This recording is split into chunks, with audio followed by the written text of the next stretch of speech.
Hey guys, welcome back for another video. This is Dustin from Dusty Cartridge. Today we're going to be discussing which device is the best for you if you're on a budget.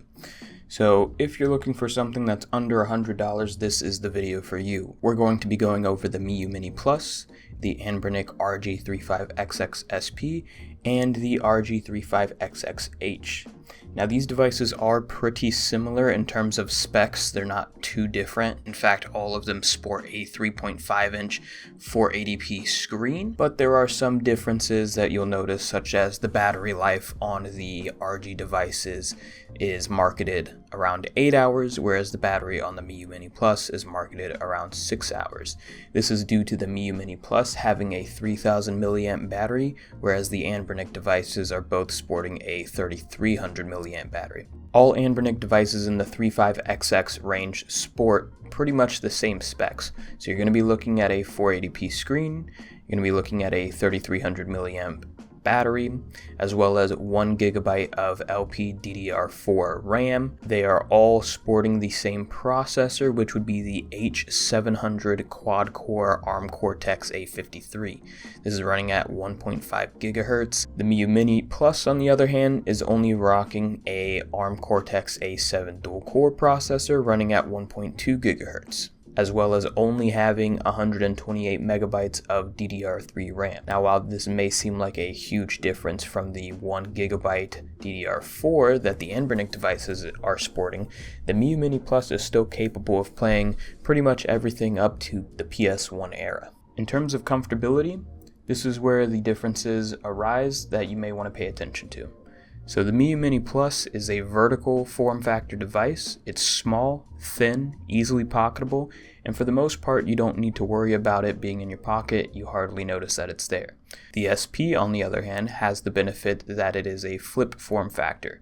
So the clamshell design allows it to close and protect its screen. The downside to this is the device is fairly bulky and is going to bulge out of your pocket a bit. In terms of the 35XX-H, this device has similar pocketability to a modern smartphone. However, the main issue that you're going to notice is the joysticks.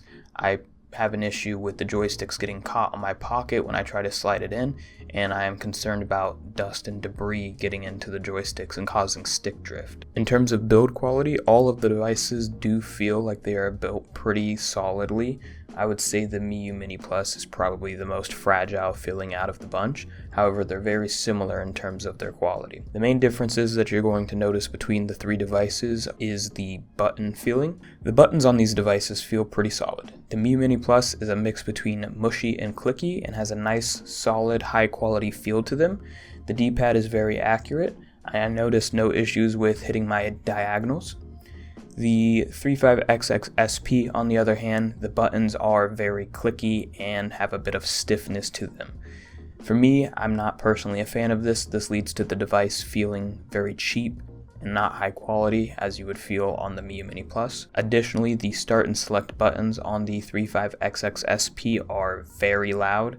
I know that the face buttons and D-pad originally had this same issue, but it seems like they came out with a silent revision that fixed the loud face buttons, except for start and select. Interestingly enough, the 35XX-H, which is supposed to be pretty much the exact same spec as all the other 35XX devices, seems to have much better feeling buttons, less clickiness, more so in line with the Miyoo Mini Plus's combination of clicky and mushiness, making it feel very solid and very comfortable.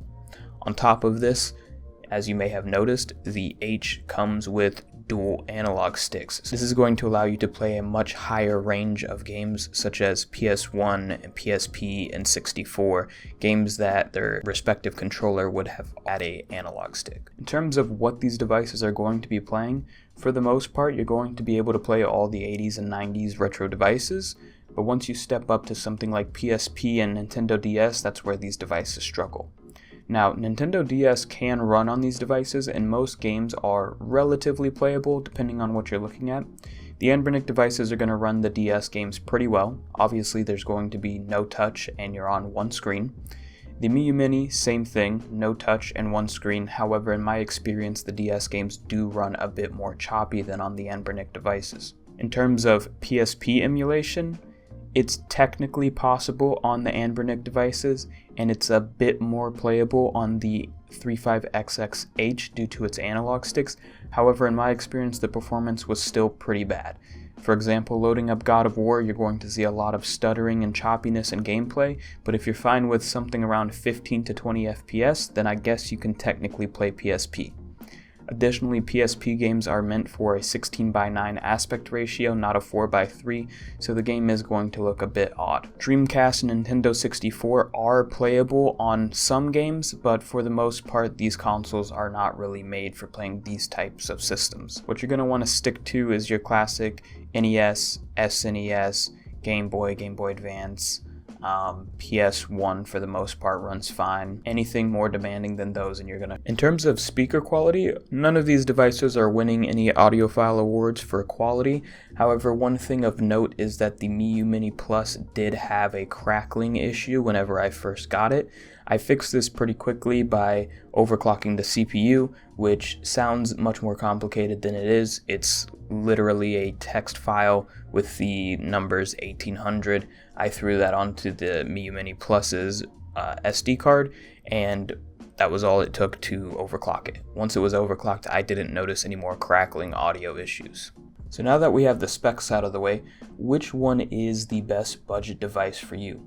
Well, there's a couple different ways you can look at this. If you're looking for something that can play 3D games, such as PS1, N64, PSP, and you prefer to have a device with analog sticks, the RG35XX-H is going to be the device for you. However, if you're looking for something that's pocketable, thin, you hardly notice it's in your pocket, I think the Miyoo Mini Plus wins out here. Now, if you're looking for something that gives you nostalgia of the original SP and has the capability to protect its screen just by flipping close, then the SP is the real winner here. The reason I personally wouldn't go with the SP as my main device comes down to the feeling of the buttons and its bulkiness.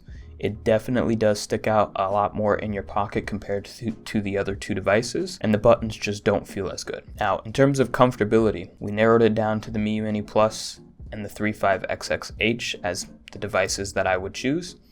And the comfort really comes down to personal preference, but I think most people agree the H is going to be more comfortable than the Miyoo Mini Plus.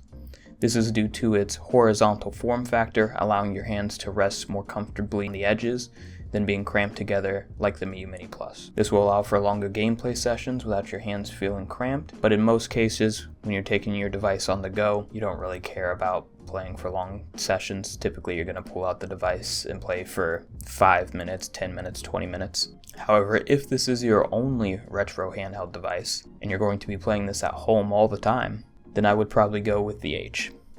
It gives you more capability in terms of games that you can play.